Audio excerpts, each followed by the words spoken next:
The phone lit up at 2:14 a.m. Her name filled the screen like a scar I'd forgotten was there. Ira.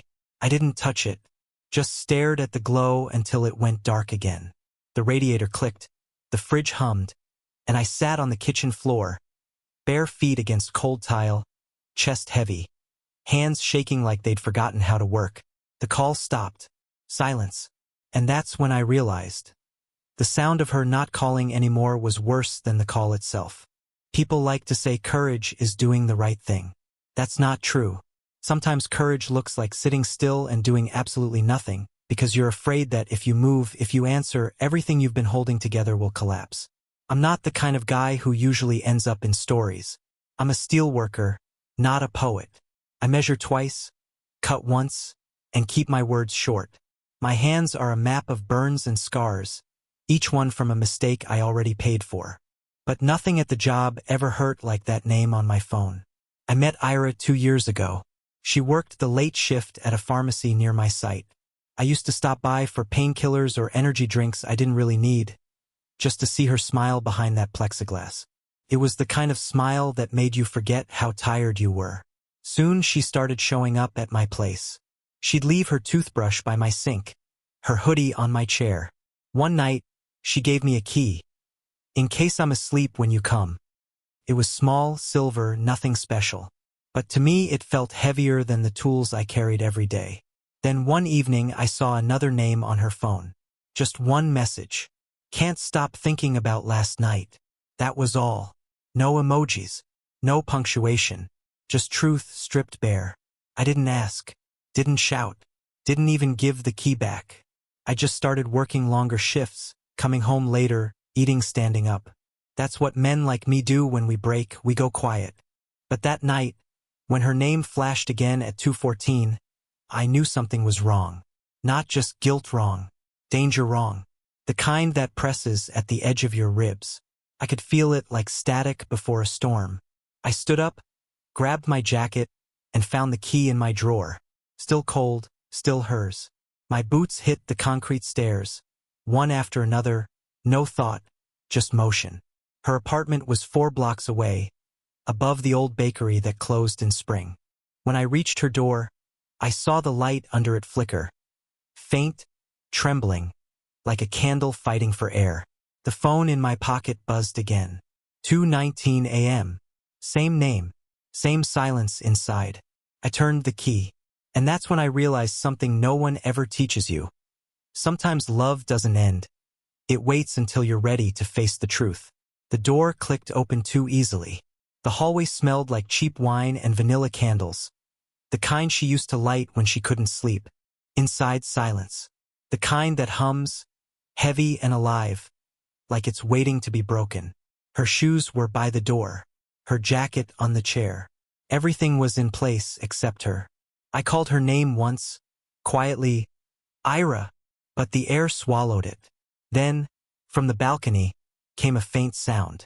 Not footsteps, something softer like fabric brushing against metal. I walked through the apartment, slow, careful. The lights in the kitchen were off, but the glow from the city outside stretched in thin golden lines across the floor. Her phone lay on the counter, still vibrating. My missed calls lighting the screen. Then I saw it. A man's jacket draped over the back of the couch. Not mine. Too slim, too new. And next to it, a half-empty glass of whiskey. My pulse started pounding in my throat. I looked toward the balcony. The door was cracked open, curtains breathing in and out with the wind. For a second, I thought I saw her reflection move. When I stepped closer, the cold air hit me like a warning. She was out there, and she wasn't alone.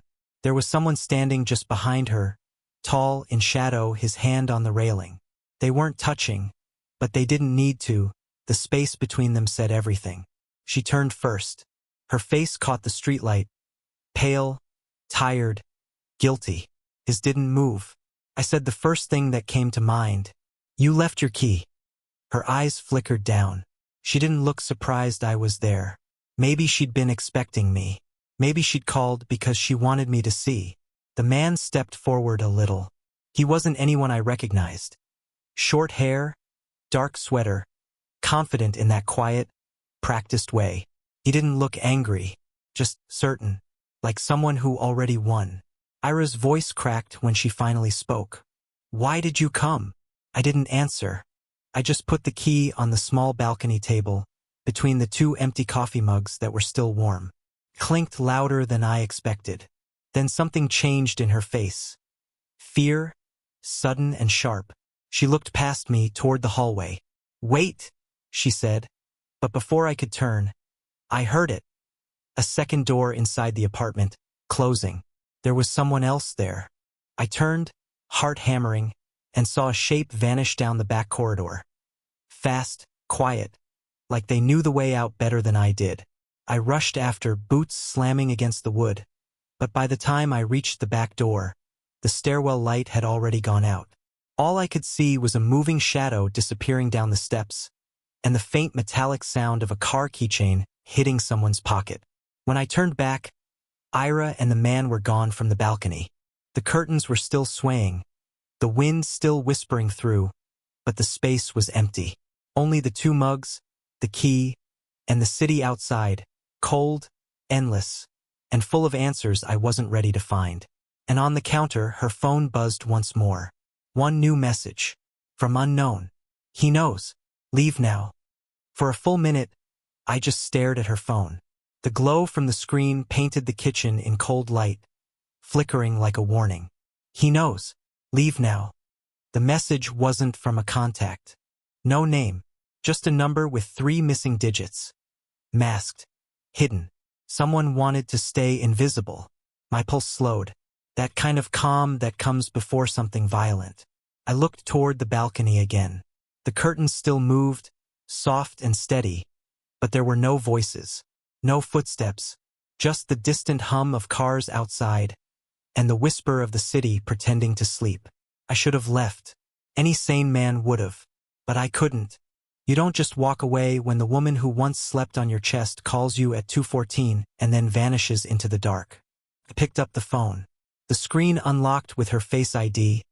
I guess she hadn't deleted me yet. The last few messages were short.